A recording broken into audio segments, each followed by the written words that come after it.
부모는 그냥 모른다 쳐 걱정만 한다고 쳐. 네. 이모와 삼촌은 완전 남이죠. 네. 근데 와갖고 뭐라 그래요?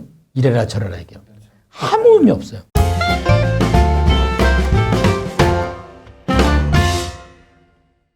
대기업에서 20년 차 엔지니어로 재직 중인 여성입니다. 근데 이분 되게 웃겨요. 직장에 비전은 없는 것 같아서. 네. 요즘 이제 오픈톡방에서 이분의 표현에 의하면 이강이 저강이 기웃대다. 이강이 저강이 기웃대는 건 어떻게 듣는 거야? 들락날락하는 건가? 예.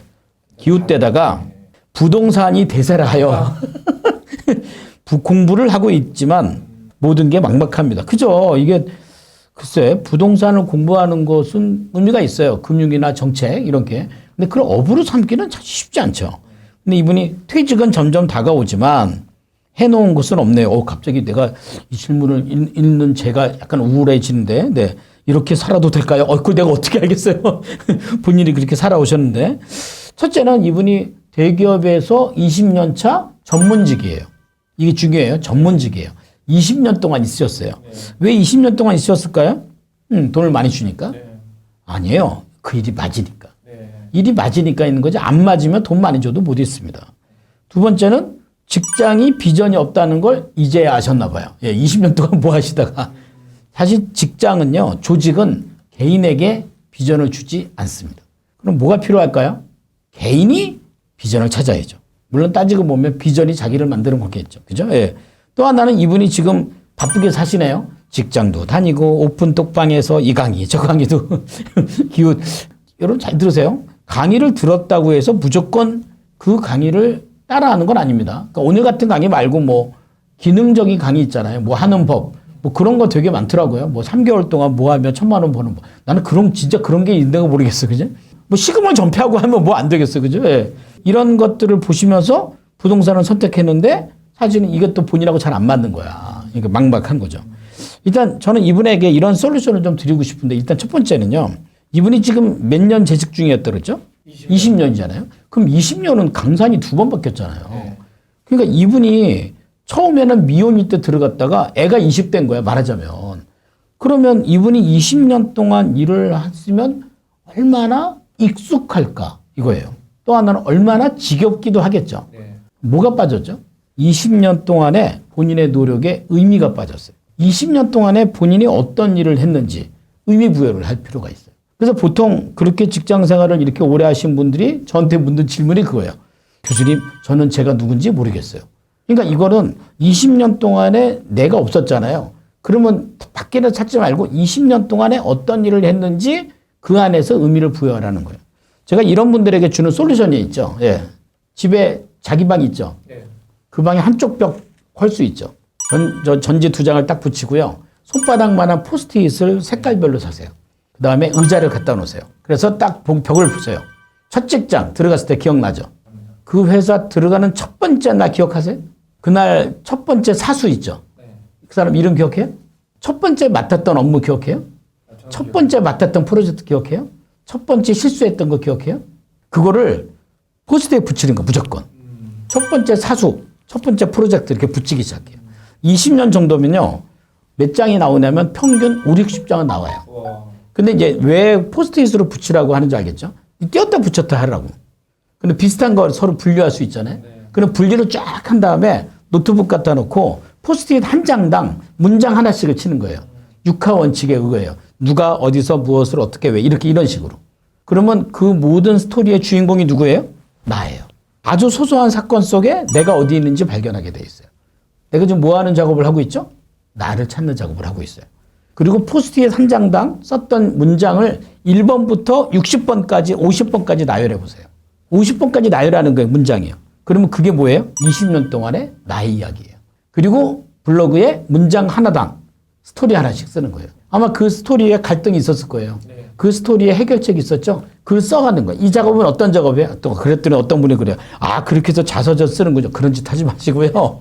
일단 본인을 발견하라는 거예요. 이렇게 발견하다 보면 어떻게 돼요? 의미가 부여돼요. 야, 내가 20년 동안 내가 이런 일을 했구나.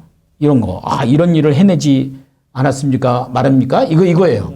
그걸 자꾸 만들어내는 게 중요해요. 두 번째는 뭐냐면 아까 얘기한 이 회사가 나한테 비전을 주나 안 주나를 보지 마시고 내가 나의 비전을 만들어요. 근데 그게 결국은 비전이 나를 만드는 거예요. 사실 여러분들의 자녀들 한번 보세요. 자녀들이 비전이 없는 가장 큰 이유가 뭐예요? 아는 일이나 아는 직업이 없어요. 말하자면 아는 사람이 없어요. 그러니까 저는 자녀들의 진로에 가장 방해를 주고 있는 사람이 누군지 알아요? 이모와 삼촌이에요. 예. 네. 부모는 그냥 모른다 쳐 걱정만 한다고 쳐. 네. 이모와 삼촌은 완전 남이죠. 네. 근데 와갖고 뭐라 그래요? 이래라 저래라 얘기해요. 아무 의미 없어요. 그러니까 우리가 어떤 비전을 가질 때는요. 우리의 경험의 폭을 넓히는 게 중요하다는 거죠. 제가 그래서 왜 인터뷰 같은 거 하잖아요. 이른기업에서. 자꾸 다른 사람이 어떻게 사업을 하고 있나? 뭐를 보고 있나? 좀 봐야 돼요. 독서하는 이유가 뭐예요? 독서를 하고 있는 이유는요. 강의 잘하려고 독서를 하는 게 아니고요. 내가 갖고 있는 이 생각의 폭을 넓히기 위해서 한다는 거죠. 세 번째가 뭐냐면 저는 그래요. 이런 본인의 어떤 이런 문제들, 이런 본인이 갖고 있는 이런 상황들을 내 콘텐츠화 시켜야 돼요. 20년 동안 근무하면서 꼭 그 직무만 있게 했어요. 뭐가 있겠을까요? 20년 동안 있으면서 얼마나 많은 산전수전, 공중전, 화생방전, 육박전 이런 게 있지 않겠어요? 아니 그런 게 다 스토리가 되는 거죠. 그게 축적이 되는 거예요. 그게 본인의 컨텐츠가 되지 않을까 하는 거죠. 예전에 우리 1인기업 하셨던 분인데 그분은 어느 증권회사에 계셨는데 부장으로 있다가 그냥 퇴직을 하셨어요. 근데 이분이 이제 제가 얘기한 이 작업을 하다 보니까 밤에 저한테 전화가 왔어요. 아 이런 거 시키지 말라고 해서 왜요? 그랬더니 자기가 30년 동안 근무하는 거 써보니까 자기가 한 일은 죄다 사람들 싸움 말린 것밖에 안 했대요. 그래서 그 사람 그게 컨텐츠로 책 썼어요. 네, 근데 이제 문제는 책 제목이었지. 그 책 제목을 뭘로 할까? 그랬더니 리더의 길. 싸움 말리든. 그러니까 본인이 주인공으로서 이 문제를 해결했던 과정에 컨텐츠가 본인 안에 승부할 수 있지 않을까 하는 거죠. 그러니까 저는 단순한 객관적인 경험이 다 돈이 되진 않아요. 어떤 경험이 돈이 된다고요? 문제를 해결하는 경험. 주관적 경험이에요. 내가 주인공이 됐던 경험이에요. 자소서 쓸 때도 잘못 쓰는 친구가 다 남의 얘기예요. 우리 할아버지로 말씀드릴 것 같으면, 우리 엄마로 말씀드릴 것 같으면, 너 얘기를 하라고. 그러면 너의 그 스토리가 경험에서 콘텐츠로 남는 가장 좋은 방법이 되지 않겠느냐는 거죠. 두 번째가 바로 이 수익 구조에 대한 집중력이에요. 그래서 저는 이 수익 구조를 만드는 집중력에는 세 가지가 있는데요. 본인의 강점과 가치와 비전이에요. 그러니까 지금 이분이 20년 동안 재직 중이었잖아요. 대기업에서. 잃어버린 게 뭐예요? 본인의 강점이죠. 잃어버린 게 뭐 본인의 가치관이에요. 그리고 본인의 비전을 찾는 게 무엇보다 가장 중요했다는 거죠. 그래서 저는 세 가지가 첫 번째는 일로 시작한다. 이런 게서 배웠죠? 일로 시작하는 것. 1 플러스 알파. 그러니까 결국은 제가 이렇게 상담을 하다 보면 이분의 1인 경영의 핵심은요. 출발점과 도착점을 명확히 해주는 거예요. 근데 출발점이 명확하지 않은 이유가 인정하지 않는 거예요. 아, 제가 지금 해놓은 건 없고요. 제가 다니는 직장 생활도 별로고요. 이래서 내가 얻을 수 있는 것도 별로고요. 이렇게 판단을 하잖아요. 그럼 어떤 일이 생겨요? 그 다음 단계가 진행할 수가 없게 되어 있다는 거죠. 이거는 진짜 명확한 겁니다. 이걸 만들어 놓는 게. 그리고 두 번째는요.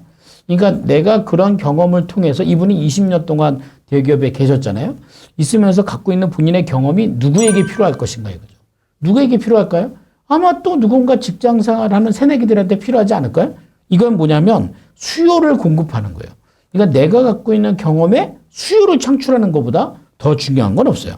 저는 그게 가장 궁극적인 콘텐츠가 되지 않을까. 아까 제가 얘기한 시간이 지나면서 쌓이잖아요.